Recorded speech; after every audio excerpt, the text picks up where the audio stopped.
There's a poem by American poet Ogden Nash, titled Impressions of Suburbia, by one who has never been there. Suburbia is a modern utopia of gracious living, a cornucopia. The average family income, I hear, is $25,000 a year.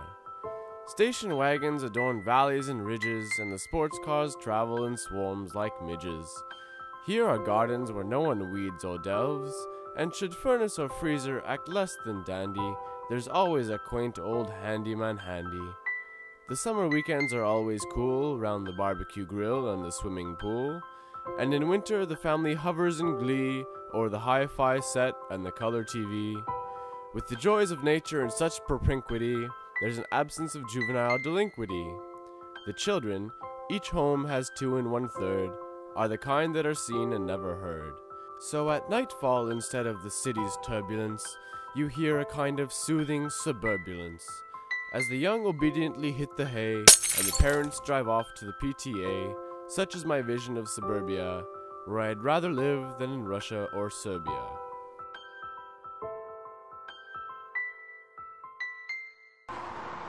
Maybe that's the way it used to be. Or maybe that's just how they used to show suburban life. Most of what suburbia is known for is either simply myth or an outright lie.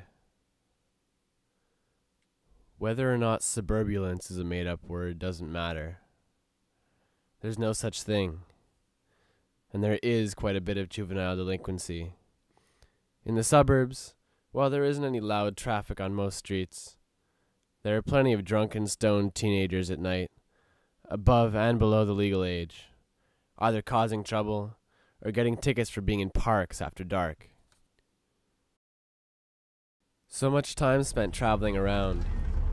In a small suburban community, you'd think you might get to know the people that you take public transport with regularly. But no. The same people, the same faces on your bus, your train, wherever. Chances are slim that anyone will speak to one another, unless they already know them. Everyone is so plugged in.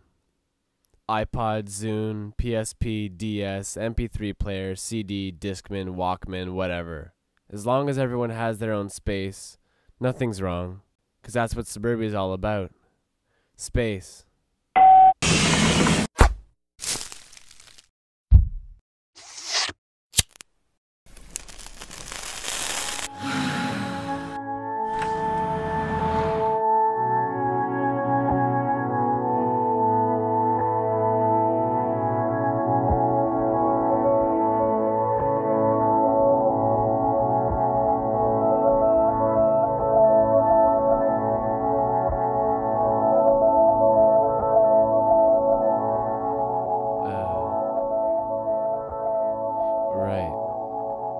Space. Suburbia tends to present itself as a community, but everyone spends all their time trying to create some sort of private space, instead of looking around and appreciating everything that's already there. Suburbs began as expansions on cities that had grown too large, and people began to move farther out to the countryside. But now only the rich can really afford to live out here.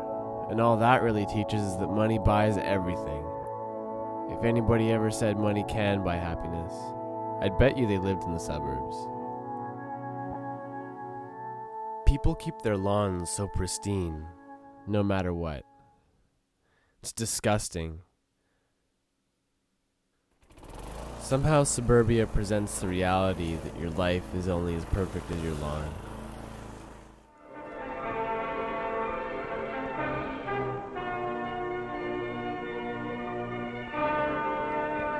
This is Mr. Somebody. Hello there. Why are you mowing your lawn in the snow? Why don't you take some time to smell the flowers?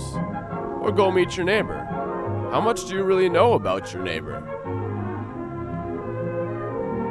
Good question, isn't it? It's all about conformity and competition.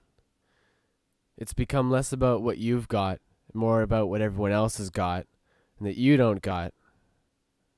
It's no longer about originality. When everybody's houses look exactly the same, You need to show just how special your house is, how different it is from the rest. Just the way children are taught that they're special and unique. Or at least just as special and unique as every other child. And everyone is competing. It's like every man, woman, and child for themselves. Not only is there a competition to see who's best, but everyone seems to pretend like it's not even happening. And so they build walls. Hello again there, sir. Nice to see you. Couple more questions, though. After doing your gardening and clipping your hedges, how much free time do you have? Good question, isn't it? Think long and hard.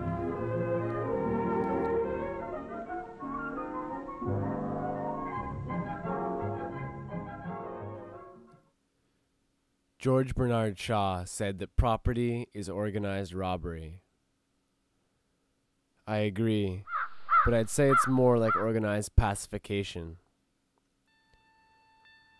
As long as suburbanites concentrate on their own personal battles with unknown neighbors, fighting their lawns in a doomed struggle for all eternity, and try to get everywhere by yesterday, why worry about the rest of the world?